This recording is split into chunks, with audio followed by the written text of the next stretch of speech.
같이 보실 말씀은 열왕기하 12장 9절로 21절까지의 말씀입니다. 한 목소리로 말씀 합독하시겠습니다.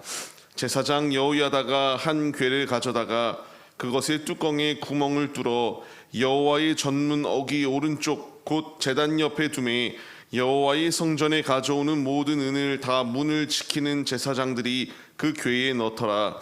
이에 그 궤 가운데에 은이 많은 것을 보면 왕의 서기와 대제사장이 올라와서 여호와의 성전에 있는 대로 그 은을 계산하여 봉하고 그 달아본 은을 일하는 자 곧 여호와의 성전을 맡은 자의 손에 넘기면 그들은 또 여호와의 성전을 수리하는 목수와 건축하는 자들에게 주고 또 미장이와 석수에게 주고 또 여호와의 성전 파손한 데를 수리할 제목과 다듬은 돌을 사게 하며 그 성전을 수리할 모든 물건을 위하여 쓰게 하였으되 여호와의 성전에 드린 그 은으로 그 성전의 은 대접이나 불집게나 주발이나 나팔이나 아무 금 그릇이나 은 그릇도 만들지 아니하고 그 은을 일하는 자에게 주어 그것으로 여호와의 성전을 수리하게 하였으며 또 그 은을 받아 일꾼에게 주는 사람들과 회개하지 아니하였으니 이는 그들이 성실히 일을 하였음이라.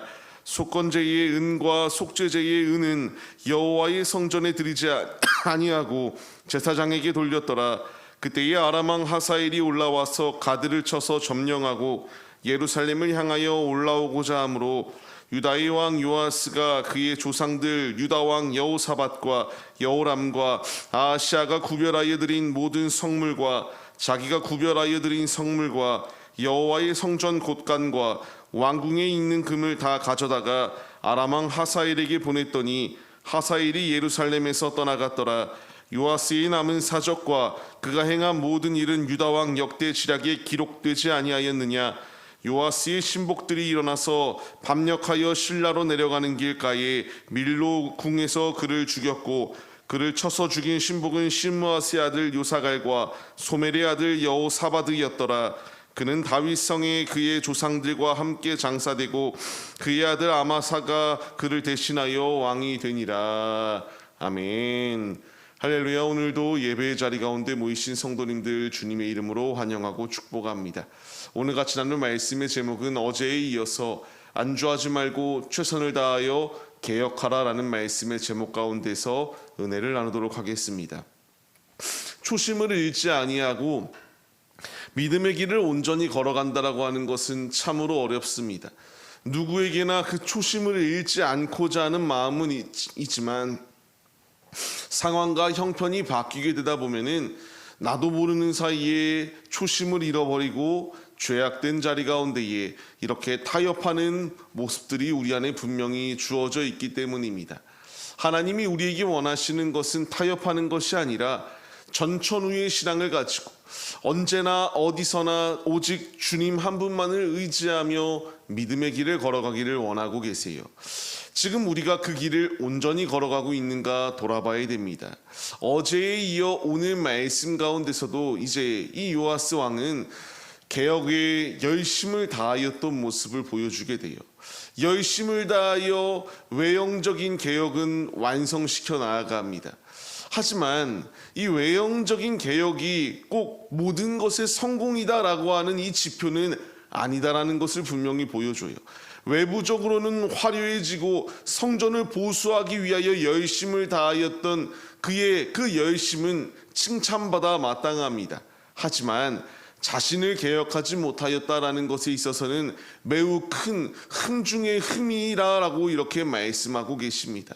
오늘 말씀을 보시게 되면은 이제 이 열심을 다하여 성전 보수를 할 때에 제사장들에게 너희는 이제 참여하지 말라고 하였던 이 말을 하며 이 모든 성전에 드렸던 은과 그 모든 것들을 자신의 뜻대로 이것을 사용하지 아니하고 하나님의 일을 하나님의 성전을 완성시켜 나아가는 데만 열심을 다하였다라는 것을 이렇게 기록해 주고 있어요. 우리가 이 말씀에 도전받아야 될 것들은요, 성전을 수리하는 데에만 이 목적대로 사용되어진 이 예물들을 우리가 바라봐야 됩니다. 이들은 이와 같이 주먹구구식으로 이것이 필요하면 이것을, 저것이 필요하면 저것을 이렇게 행동하였던 것이 아니라 오직 하나의 목적대로 모여진 대로 그 모든 예물들이 헌물들이 주님께 온전히 쓰임 받았다라는 것을 기록하고 있어요. 그리고 이렇게 열심을 다하여 이 일을 감당하는 일꾼들도 성실하게 일을 하였다라고 말합니다. 지금 우리가 생각해 보면 당연한 겁니다. 하지만 그때 당시에는 이것이 온전히 이루어지지 아니하여서 23년 동안 개혁이 되지 않을 정도로 이렇게 주먹구구식의 상황이 놓여 있었으나 이제 개혁을 통하여 체계적으로 이와 같이 일하기 시작하였다라는 것을 말씀해 주고 있어요. 우리 역시 분명한 것은 개혁이 필요 없다라는 것은 잘못된 것입니다. 개혁을 해야 돼요. 이 요아스 왕과 같이 열심을 다하여 외부적인 개혁을 해야 됩니다. 더 나아가 나의 내면까지도 개혁하여 하나님의 말씀에 복종할 수 있는 모든 훈련의 자리 가운데로 나아가야 된다는 것을 주님이 우리에게 말씀해 주고 있습니다. 요아스 왕이 이와 같이 행적이 칭찬받을 행동을 행하였지만 그 이후의 삶은 잘못되었다라는 것을 말씀드렸었습니다. 전반부의 그의 인생은 열심을 다하여 외형적인 개혁을 이끌어 나가기 위하여 힘썼습니다. 그러나 문제가 생기게 됩니다. 외형적으로는 개혁에 성공하였지만 내면이 완전히 무너져 버리게 되는 상황이 놓여 있게 돼요.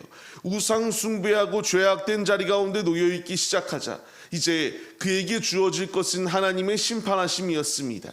하사엘이 올라와서 예루살렘을 향하여 공격하고자 합니다. 이때에 이 요아스는 깨닫고 회개하며 주님 앞에 돌이켜야 마땅하였습니다. 하지만 그가 행동하였던 것은 하나님을 찾고 하나님께 간구하였던 것이 아니라 자신의 조상들의 모든 성물들과 자신이 구별되이 드렸던 모든 성물을 이제 다 가져다가 하사엘에게 바치고 이 전쟁의 자리 가운데서 모면하기 위한 그런 인간적인 타협의 방법이 시작되게 되었다라는 것을 말씀해 주고 있어요. 그에게 필요하였던 것은 회개였습니다. 하나님 앞에 내가 죄를 지었습니다. 나를 불쌍히 여겨달라고 하는 이런 죄에 대한 회개의 기도가 있었던 것이 아니라 하나님 앞에서 하나님을 바라보며 긍휼히 여겨달라고 구하는 것이 아닌 인간의 방법으로 이렇게 많은 물질을 투자하면 오히려 상대방으로부터 이런 환심을 살 수 있을 것이다.